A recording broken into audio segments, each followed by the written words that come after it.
क्या solar system during load shedding बंद हो जाता है? क्या कोई ऐसा सोलर सिस्टम भी होता है जो ड्यूरिंग लोड शेडिंग भी चलता रहे? क्या during load shedding net metering होती है? क्या हाइब्रिड इन्वर्टर के लिए बैटरीज ज़रूरी हैं? क्या हाइब्रिड इन्वर्टर बगैर बैटरीज के भी चल सकता है?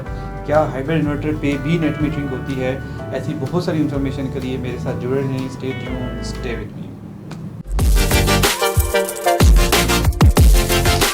Hello everyone, welcome to the knowledge kingdom. This is engineer Mohammad Zahid. आज मैं आपके लिए सोलर पे बहुत ही इंटरेस्टिंग और हार्ड टॉपिक लेके आया हूँ, हाइब्रिड सोलर सिस्टम। हमने पिछली वीडियो में बात की थी कि ऑन-ग्रिड सोलर सिस्टम क्या होता है, क्या उसके प्लस हैं, क्या उसके माइनस हैं। आज हम बात करेंगे कि हाइब्रिड सोलर सिस्टम के क्या फ़ायदे हैं। एक्चुअली में हमें हाइब्रिड सोलर सिस्टम के साथ जाना चाहिए, ऑन-ग्रिड सोलर सिस्टम के साथ जाना चाहिए। अब ऑन-ग्रिड सोलर सिस्टम का मैंने आपको एक नुकसान बताया था। वो नुकसान ये था कि जब लाइट जाती है तो वो सिस्टम भी बंद हो जाता है। अगर आपके मोहल्ले में लोड शेडिंग हो रही है तो आपका सोलर भी बंद हो जाएगा। आपको एक्चुअली में सोलर लगाने का शायद कोई फ़ायदा उस वक्त फील ना हो। अगर आपका नेबर, आपका हमसाया गर्मी और पसीने में बैठा है तो आप भी गर्मी और पसीने में बैठे हैं, आपका सोलर सिस्टम भी बंद है, तो उसका सोल्यूशन ये है कि हम हाइब्रिड सोलर सिस्टम की तरफ जाते हैं। On-grid solar system, hybrid solar system actually में सेम होते हैं, जस्ट 2-3 चीज़ों का फ़र्क होता है। जैसे जो ऑन-ग्रिड सोलर सिस्टम है उसमें ऑन-ग्रिड इन्वर्टर लगता है और हाइब्रिड सोलर सिस्टम में हाइब्रिड इन्वर्टर लगता है। ये जो हाइब्रिड इन्वर्टर है ये एक्चुअली 3-in-1 होता है। उसका क्या मतलब है? उसका मतलब है कि आप इसको वापडा, सोलर और बैटरी तीनों चीज़ों के साथ आप इसको यूज़ कर सकते हैं। अब जो इंटेलिजेंट हाइब्रिड इन्वर्टर आ रहे हैं वो 4-in-1 है। आप सोलर, वापडा, बैटरी और उसके साथ नेट मीटरिंग भी कर सकते हैं। अब क्या होता है कि जो ड्यूरिंग लोड शेडिंग है आपका सिस्टम बंद नहीं होता, ये इन्वर्टर चलता रहता है इरिस्पेक्टिव के इस इन्वर्टर के साथ बैटरीज लगी हुई हैं या बैटरीज नहीं लगी हुई। बैटरीज की बात करें तो कुछ ऐसे इन्वर्टर होते हैं जिनके साथ 2 बैटरीज लगते हैं, यानी जो 24 वोल्ट पे ऑपरेट होते हैं। कुछ ऐसे इन्वर्टर होते हैं जिनके साथ 4 बैटरीज लगती हैं, मतलब 48 वोल्ट पे ऑपरेट होते हैं। Usually up to 4 kilowatt, 2 kilowatt जो इन्वर्टर हैं वो 24 वोल्ट के होते हैं, मतलब उनके साथ जस्ट 2 बैटरीज लगती हैं। इससे बड़ी जो रेटिंग होती है वो 4 बैटरी वाले इन्वर्टर होते हैं, वो 48 वोल्ट पे ऑपरेट होते हैं। जो बैटरीज हैं वो डिफरेंट किस्म की होती हैं। लिथियम आयन बैटरी भी होती है, सुपर कैपेसिटर बैटरीज भी होती हैं और ट्यूबुलर बैटरी भी होती हैं। लिथियम आयन बैटरी एक्चुअली पूरी की पूरी बैटरी ही 24 वोल्ट की या 48 वोल्ट की होती है, जस्ट एक बैटरी होती है। जो ट्यूबुलर बैटरीज हैं वो 4 बैटरीज होती हैं, 12 वोल्ट, 12 वोल्ट, 12 वोल्ट, 12 वोल्ट की 4 बैटरीज होती हैं। तो वो अगर 24 वोल्ट का आपका सिस्टम है, छोटा इन्वर्टर है, तो आप उसके साथ 2 बैटरीज लगा लेंगे।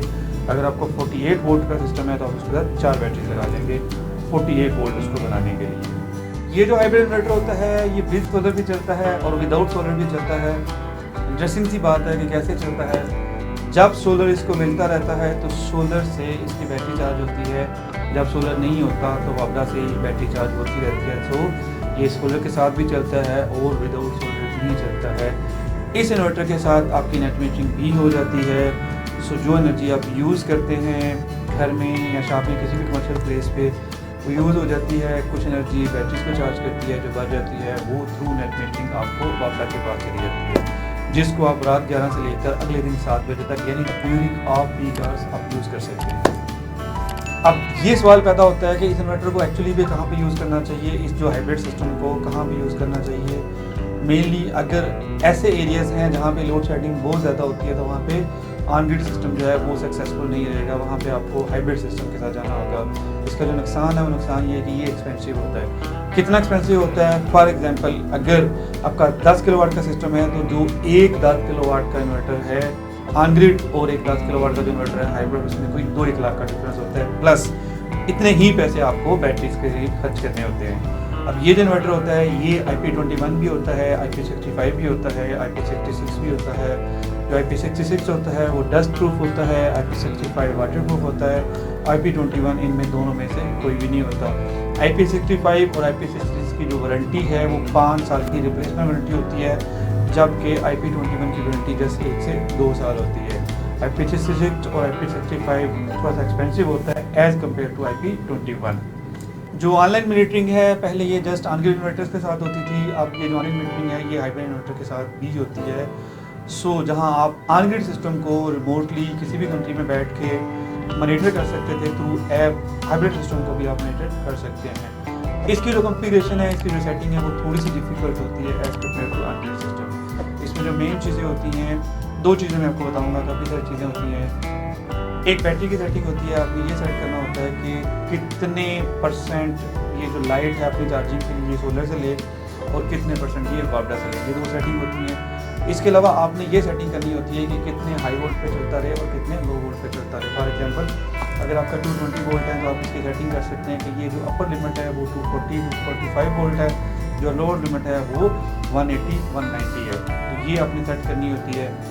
इसके अलावा ऑब्वियसली बैटरीज का जो कनेक्शन है वो केयरफुली करना होता है और काफ़ी सारे पैरामीटर्स हैं जो आपको सेट करने होते हैं। सो ये आपका हाइब्रिड सिस्टम था, हाइब्रिड इन्वर्टर था।